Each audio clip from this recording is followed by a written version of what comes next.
एक राजा को नए नए कपड़े पहनने का विचित्र शौक था। इसके लिए वह अपने खजाने का सबसे बड़ा भाग खर्च किया करता था। वह अपनी प्रजा पर बिल्कुल ध्यान नहीं देता था। वह दुनिया के कोने कोने से सुंदर और बहुमूल्य कपड़े मंगाता और बहुत अच्छे दर्जी से सिलवाकर पहनता था। परंतु बढ़िया से बढ़िया कपड़ा भी एक बार पहनने के बाद दोबारा कभी नहीं पहनता था। राजा के इस व्यवहार से राज्य की आर्थिक दशा पर बुरा प्रभाव पड़ रहा था। राजा के इस शौक का पता एक ऐसे आदमी को लगा जो अपने काम में बहुत होशियार था। एक दिन वह 3-4 आदमियों को साथ लेकर राजा के दरबार में उपस्थित हुआ। उसने राजा को अपना परिचय देते हुए कहा कि वह दुनिया के बड़े बड़े राजाओं के कपड़े सिल चुका हो। दर्जी ने विस्तार से अपना परिचय देते हुए बताया कि किस प्रकार चीन, जापान, अमेरिका और इंग्लैंड देश के राजाओं ने उसके सिले कपड़े पहनकर उस पर पुरस्कारों की बौछार की, जिससे वह मालामाल हो गया है। तब राजा कहता है, हम भी तुम्हें मालामाल कर देंगे।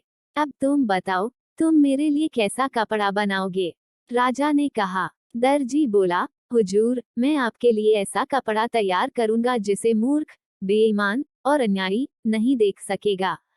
ऐसा कपड़ा दुनिया में किसी राजा महाराजा के पास नहीं है। आश्चर्य, आश्चर्य। राजा बोला, बेशक, तुम मेरे लिए ऐसा कपड़ा तैयार कर सकते हो। महाराज की जय हो। दर्जी बोला, परंतु हुजूर, कपड़ा मैं स्वयं अपने हाथों से बुनकर तैयार करता हूँ। राजा ने उतावले होकर पूछा, दर्जी, ऐसी पोशाक तुम मेरे लिए कितने दिनों में तैयार कर सकोगे? दर्जी बोला, हुजूर, लगभग 1 या 1.5 महीना तो लग ही जाएगा। राजा ने कहा, मैं तुम्हें 2 महीने का समय देता हूँ। इसके लिए हमें तुमको क्या मूल्य देना पड़ेगा? दर्जी बोला, हुजूर, 50,000 रुपए पहले दे दीजिए और 1 लाख कपड़ा पसंद आने पर दीजिएगा। उसी क्षण दर्जी को 50,000 रुपए देकर कपड़ा तैयार करने के लिए एक अलग जगह की व्यवस्था करा दी गई। दर्जी अपने 3-4 आदमियों को लेकर उस जगह आराम से समय काटने लगा।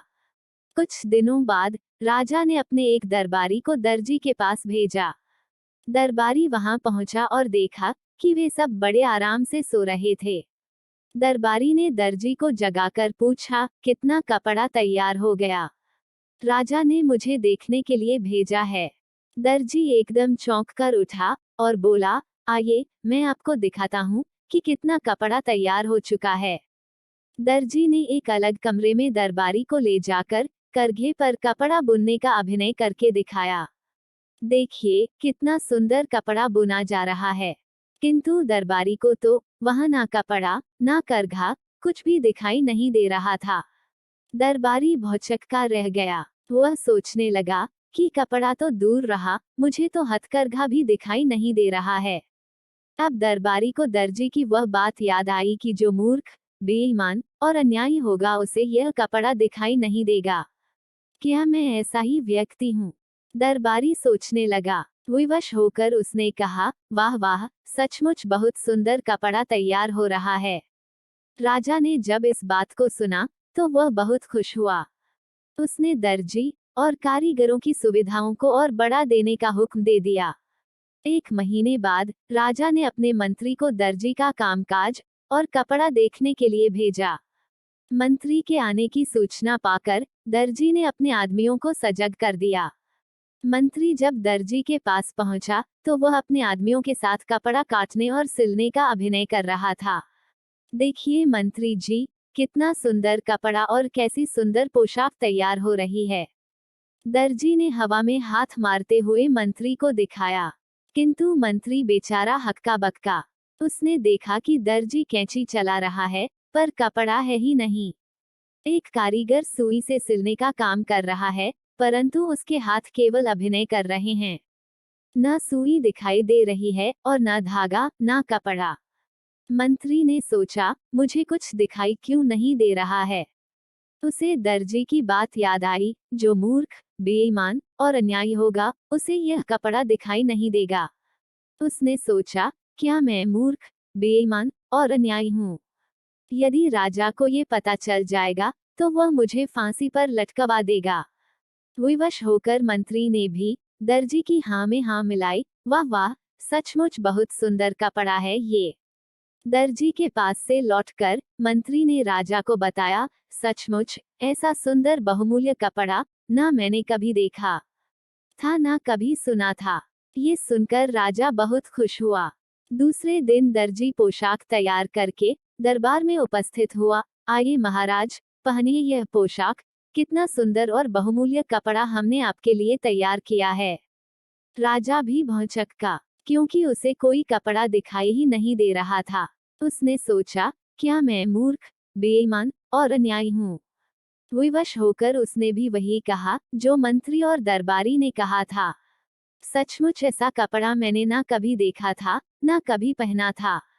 दर्जी ने राजा को शीशे के सामने खड़ा करके उसके सारे कपड़े उतरवा दिए और राजा को नई पोशाक पहनाने का अभिनय करने लगा। कभी वह बटन बंद करता, कभी काला सीधा करता। देखिए महाराज, कैसी सुंदर पोशाक है।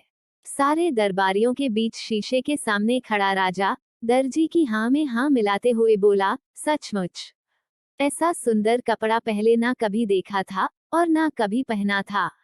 राजा ने तुरंत 1,00,000 रुपए दर्जी को और देने का हुक्म दिया। दर्जी रुपए लेकर अपने आदमियों सहित 9-2-11 हो गया। राजा के नए कपड़े प्रजा को दिखाने के लिए एक बड़े जुलूस का प्रबंध किया गया। सारी प्रजा राजा के नए कपड़े देखने के लिए बड़ी उत्सुक थी। राजा को रथ पर खड़ा करके प्रजा को दिखाने के लिए सवारी निकाली गई। रथ आगे बढ़ता गया। मार्ग के दोनों ओर हजारों की संख्या में खड़ी जनता तालियां पीट पीट कर वाह वाह कर रही थी, क्योंकि सारी जनता को मालूम था कि जो मूर्ख, बेईमान और अन्यायी होगा उसे यह कपड़ा बिल्कुल नहीं दिखाई देगा। थोड़ी दूरी पर बैठे एक बच्चे ने राजा को रथ पर नंगा खड़ा देखा और जोर से चिल्लाकर कहा, राजा तो रथ पर नंगा खड़ा है। सब लोग बच्चे का मुंह ताकने लगे। फिर क्या था, सारी प्रजा एक स्वर में चिल्ला उठी, राजा रथ पर नंगा ही खड़ा है। अब राजा को भी अपनी मूर्खता का एहसास हुआ। वो लज्जा के मारे मानो धरती में गड़ गया। मेरे प्यारे दोस्तों, आपको कहानी कैसी लगी हमें कमेंट करके जरूर बताइए। आपको कहानी अच्छी लगे तो लाइक कीजिए, शेयर कीजिए और चैनल को सब्सक्राइब करना ना भूले। कहानी सुनने के लिए धन्यवाद।